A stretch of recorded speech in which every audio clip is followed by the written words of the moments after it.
Сәлем достар, Рухани Storytelling каналына қош келдіңіздер. Ит пен мысық неге араз?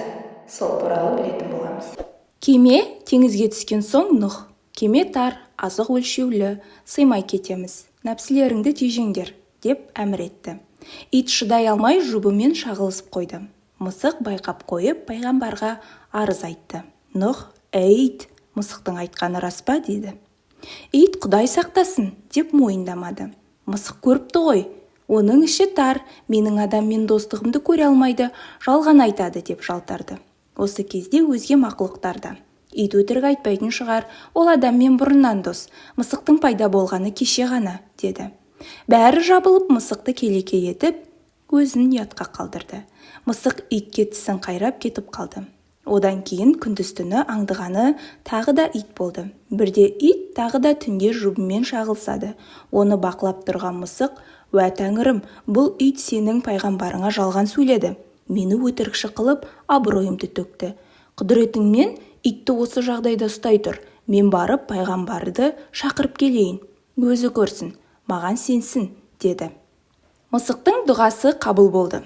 Нұх келгенше ит босай алмай, ұрғашысына жабысып ыңғайсыз қалыпта тұрып қалды. Мұны көрген Нұх итке ренжіді. Пайғамбарға өтірік айтқаны үшін Алла итті жазалады. Содан бастап иттер шағылысқан кезде бір-бірінен босай алмай жабысып қалатын болыпты. Иттің айыбын аңдып жүріп, ашқаны үшін мысық та жазасыз қалмады.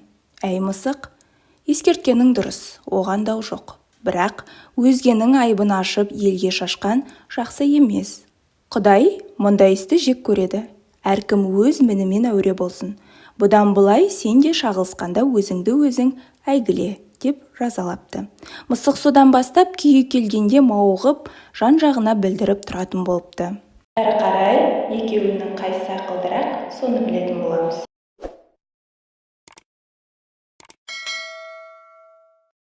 Қоғамда бұл жануарларды бірдей сүйетін, немесе олардың екеуінде ұнатпайтын халықтың аз бөлігін қоспағанда, мысықтарды сүйетіндер мен иттерді сүйетіндер арасында бөлінеді. Көбінесе олардың арасында мысықтар мен иттердің ақылды екендігі туралы пікірталастар туындайды. Бірақ бұл сұрақтың шындығы қандай? Шындық біз бұдан әрі көретін түсініктемелердің қорытындысын күте отырып, иттер мысықтардан гөрі ақылды. Әрине, көптеген адамдар мысықтарды сүйетіндер бұл тұжырыммен келіспейтін болады. Бірақ оның астарындағы дәлелдердің бір бөлігіне тоқтала кетейік. Иттер мен мысықтардың миы.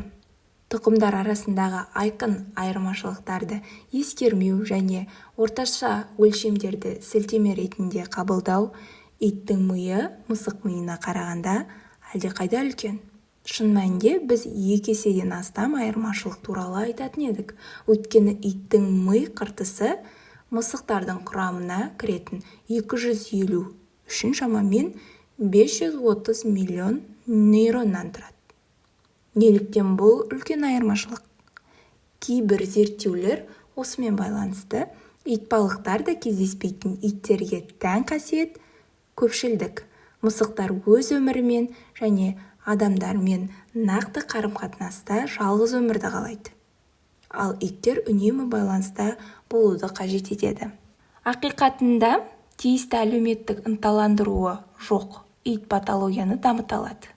Мінез-құлық бұзылыстары, өйткені оларды дамытуға және күнделікті өміріне қажетті элементтен айырады. Бұл әлеуметтену мидың дамыған құрылымдарын қажет етеді. Тек иттерде ғана емес, дельфиндер, пілдер, жылқылар немесе маймылдар сияқты басқа түрлерде де байқалады. Керісінше, қауымдастықта тіршілік етпейтін жануарлар, мысалы мүйіз тұмсықтар немесе бұғылар, мысықтар, түрдің эволюциялық тарихында бұл мидың өсуін сезбеген екен. Менің каналыма тіркеліп, қолдауларыңызды сұраймын.